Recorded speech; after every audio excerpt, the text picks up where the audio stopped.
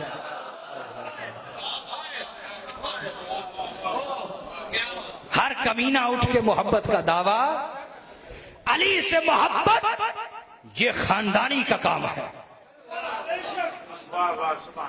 جگرے والے کا کام ہے, لہذا یہ محبت کا دعویٰ بھی وہ کرے جو آزمائش کو سہ سکتا ہے. آزمائش کو بولیے. تو آقا نے فرمایا یہ وزنی, کیونکہ ان کے ساتھ جڑنا آسان. اچھا چوتھا نقطہ, پھر ہم موضوع آگے چلا لیتے ہیں. توجہ جی, چوتھا نقطہ, اس میں اور بھی بہت سارے. انہیں وزنی فرمایا. اچھا وزنی چیز اٹھانا مشکل ہے, وزنی چیز اٹھانا, لیکن اٹھائے رکھنا اس سے بھی زیادہ مشکل ہے.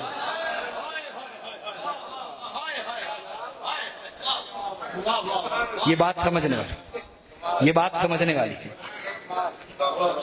اللہ کے ولیوں آپ 20 کلو کا وزن تو ایک دفعہ اٹھا لیں گے, دلیر آدمی جوان ہے, لیکن اٹھائے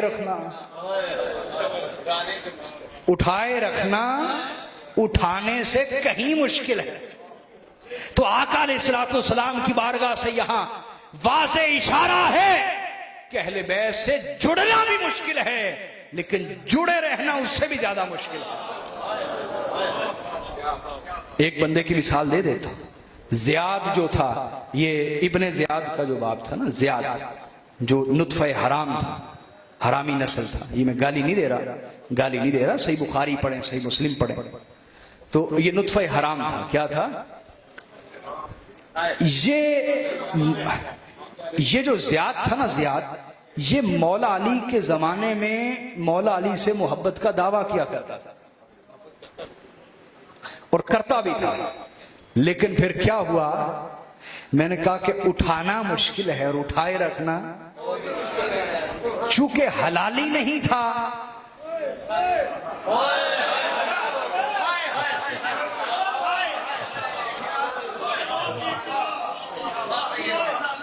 بس سمجھ گیا آپ, یہ میں گالی دینا ہمارا طریقہ نہیں, یہ گالی نہیں دی میں نے, صحیح بخاری مسلم کی روایتیں آپ پڑھ لیجئے. بس پہنچ گئے جہاں پہنچانا چاہ رہا تھا. توجہ. تو آقا نے فرمایا انہما وان اللطیف الخبیر نبأنی انہما لن یتفرقا حتی یرد علی الحوض. فرمایا بے شک میرے رب نے مجھے خبر دی ہے کہ قرآن اور اہل بیت کبھی جدا نہ ہوں گے, قرآن اور اہل بیت کبھی جدا نہ ہوں گے, حتیٰ کہ حوض کوثر پہ بھی میرے پاس اکٹھے آئیں گے. قرآن اور علی کبھی جدا نہ ہوں گے, قرآن اور فاطمہ, قرآن اور حسنین کبھی جدا نہ ہوں گے, حتیٰ کہ حوض کوثر پہ بھی میرے پاس اکٹھے آئیں گے. اور پھر فرمایا وَإِن تَمَسَّكْتُمْ بِهِمَا لَن تُضِلُّوا, اے میری امت اگر تم نے قرآن اور اہل بیت کو تھامے رکھا تم کبھی بھی گمراہ نہ ہوگے.